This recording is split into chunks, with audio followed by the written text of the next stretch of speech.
बिस्मिल्लाहिर्रहमानिर्रहीम। अस्सलाम वालेकुम नाज़रीन। डॉक्टर फ़र्रुख फ़ातिमा अशरफ लिखती हैं कि इमरजेंसी ड्यूटी जहां बहुत थका देने वाली होती है वहां बहुत से दिलचस्प केसेस का भी मुशाहिदा करने को मिलता है। वो लिखती हैं कि कल मेरी शाम में इमरजेंसी ड्यूटी थी। शाम 6 बजे के करीब एक 24 साल के गभरू जवान को लाया गया, साथ एक और साहिब भी थे। साहिब ने बताया कि हजरत ने अचानक 2-3 घंटे पहले से बोलना छोड़ दिया है। इससे पहले वो बिल्कुल ठीक थे, अब अचानक से बोल नहीं पा रहे हैं। साहिब के बकौल घर में सब बहुत परेशान हो गए हैं और ये समझ रहे हैं कि जवान पर अचानक से साया हो गया है। हमने भी ये बाल धूप में काले नहीं किए, मेडिकल कॉलेज और अस्पतालों में किए हैं, लिहाजा जवान को एक नज़र देखकर ही चालाक डॉक्टर को पता चल गया कि ये किस किस्म का साया है जो जवान पर काबिज हो गया है। हो सकता है कि शाहे जिन्नात खुद ही तशरीफ ले आए हों। मेरे चेहरे पर बेइख्तियार मुस्कुराहट आ गई, जिसे मैंने बमुश्किल कंट्रोल किया।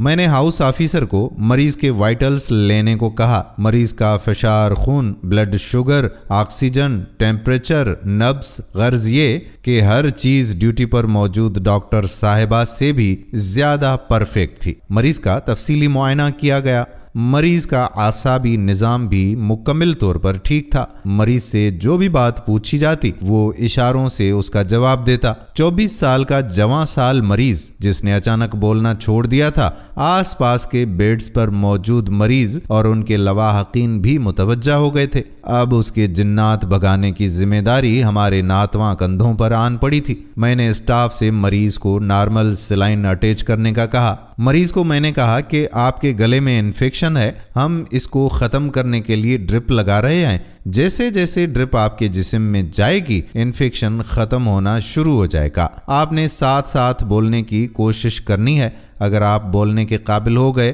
तो ठीक है, अगर ड्रिप ख़त्म होने तक भी इन्फेक्शन ख़त्म ना हुआ तो फिर मजबूरन नाक से नलकी डालकर आपके गले और मैदे की तफसीली सफाई करना पड़ेगी ताकि इन्फेक्शन ख़त्म हो जाए। साथ वाले हजरत को मैंने हिदायत की कि आप साथ साथ बातें करते रहें, उनकी हौसला अफजाई करें बोलने के लिए। आधे घंटे के बाद मैंने मरीज को दोबारा चेक किया। अब के सूरत हाल का पता चला कि मरीज ने गूं गां शुरू कर दी है। मजीद आधे घंटे के बाद मरीज ने बिल्कुल हल्की आवाज में 1-2 अल्फाज बोलना शुरू कर दिए। अटेंडेंट मेरे पास आया, कहने लगा कि डॉक्टर साहिबा, मरीज कह रहा है कि मैंने घर जाना है, मैं अब ठीक हूँ। मैं दोबारा मरीज चेक करने गई, उससे बातचीत की। हजरत से साया अब आहिस्ता आहिस्ता हटता जा रहा था। हल्की आवाज में बातचीत कर रहे थे। मैंने कहा कि थोड़ी देर और ठहर जाएं, आवाज मुकम्मल बहाल होने तक नहीं भेज सकते, थोड़ी और ड्रिप जाने दें, अगर जरूरत पड़ी तो नाक से नलकी डालकर सफाई भी कर देंगे। हजरत के ये सुनकर औसान खता हो गए। उससे भी अगले 15 मिनट बाद अटेंडेंट दोबारा मेरे पास आया और जोश से कहने लगा, डॉक्टर साहिबा,